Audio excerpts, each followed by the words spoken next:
In this video, I share the step-by-step process you can use to create the best professional-looking videos possible from the comfort of your own home. It's coming up. Brian G. Johnson.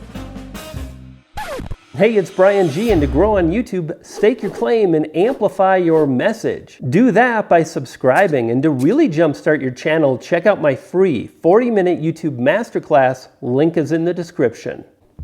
Okay, the idea is simple. The more you plan, the more you're going to be able to identify problems that are really going to deteriorate the value of your video.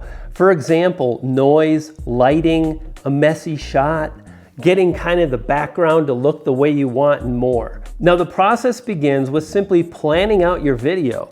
What I like to do is use my iPhone and the Notes app to basically create video ideas on the go. Anytime I have an idea, I jot it down in the Notes app, and that way I can return to it later and I don't forget. Highly recommended. Next up, I take an idea and I flesh it out, and I do a bit of additional research to really understand what viewers are interested around that very thing on YouTube. And I begin that process by asking myself, if I make this particular video, how would people find it in YouTube search? For example, here I'm looking at how to shoot professional videos from home. That's a keyword phrase I'll use as a tag, and I'll just remember that as I move forward. I'll link you to some additional videos on YouTube keyword research that will help you get more views to the videos you publish. Next up, we want to talk about really being prepared to capture the moment. That means having batteries that are fully charged, as well as any microphones that you may need to create your video. If things aren't charged, it slows you down. You don't want that, so be prepared and really try to create an area that you always charge your devices, cameras, etc. Next up is your camera settings. This is what I really recommend. You'll see a lot of videos, people talking about creating videos in manual settings, and that's great. I recommend you do that. However, if you're just getting started, you're gonna find that YouTube can be pretty darn overwhelming. And the more you can do to simplify all of the processes, the easier it is mentally to move forward and craft a video. This is why creating videos and starting on a phone are great. The fact of the matter is, mobile phones today create great video quality. Now, if you are shooting on a camera, you can decide whether you're going to expose manually or if you're going to use something like Program Auto in your movie settings. Begin the process by identifying the frames per second that you're shooting in. For example, this video I'm shooting at 24 frames per second, and we'll simply double that number to set our shutter speed. This here is my shutter speed, and notice it's set at 1/50.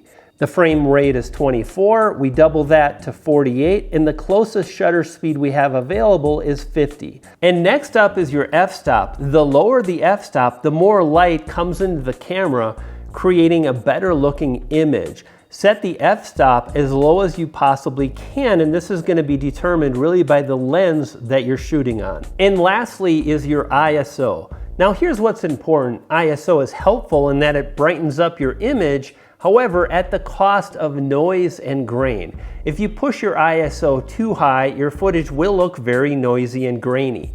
So again, by creating the lowest f-stop possible, you'll put yourself in a position where you can capture the best looking video possible. For example, right now I'm shooting at f2.8 and the ISO is set at 250. That's very low, and I can kind of tell by the screen this image looks pretty good. Next up is something that's often overlooked, and it's too bad because what I'm going to share is completely free and it's going to result in a better video. Attention to the background detail. What you're looking at, I really thought through. For example, if I zoom out, that's actually not too bad, but I kind of like the frame with just these two lights in the frame, right? So there you can kind of see what I've got there, and I can just see these two lights here and here, and it's a little bit more pleasing. Okay, the lower level.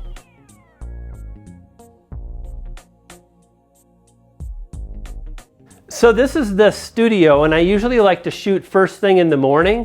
That way I've got the most energy possible, and that's one of the tips I have for you is is really think about when you're at your best. That's when you want to shoot your videos, if at all possible. Now, before I shoot, I've got all my ideas right in my iPad, in the Notes app. That makes it really easy for me to stay on track and really deliver the information the audience is interested in. Now let's talk about lighting first. The first thing I want to show you is, let me see if I can take a little bit of video of actually what I'm seeing here. Now the process begins here. This is the flip out screen with the Sony ZV-1, and notice these kind of little lines on the windows. That tells me that this particular shot is overexposed. And fact of the matter is, I really recommend you get set up with some inexpensive lighting as you're getting set up for your YouTube videos. Now what I've got right now is a simple, inexpensive softbox right behind the camera, and it allows me to kind of have a nice exposure on my face, but the windows are way blown out. They're overexposed. That means you can't see anything but white on the windows. And as mentioned, the more you can control the lighting, the more you can create the same environment that makes it really easy for you to set up, have a great looking shot, and not have to think about it. That's really powerful, especially if you want to grow on YouTube.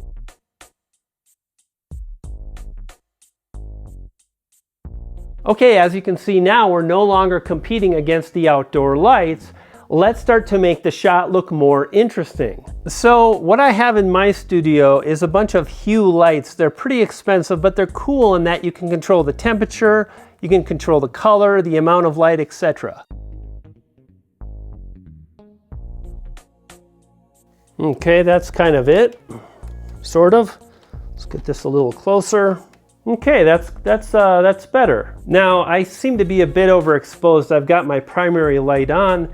So we're gonna set the ISO to 320. One of the things I wanna share with you is I really don't know if this is gonna be perfect because this is a different camera. I normally shoot on a Sony 6400, but this is close enough, and actually I think it looks pretty good. And let's finish up the lighting.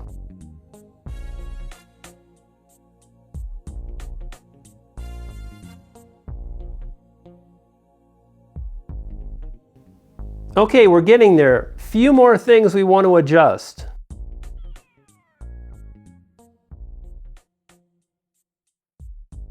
Now this is pretty good, but we want to really lower the sound floor, or basically any kind of sounds in the room.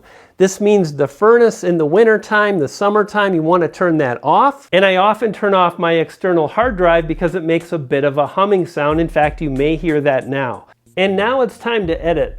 Now, one of the things that's interesting is this particular look is not based solely on the lighting itself. It's also based on some simple color correction that I do in post, aka when I edit. And color correction is something you can do no matter if you're editing on an iPhone, Android, a computer, or whatever. I'll make a video on that soon in the future. Now, here on YouTube, there are many things that you can do to boost the performance of your videos.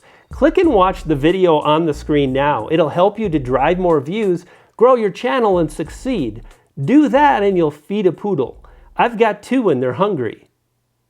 You dig?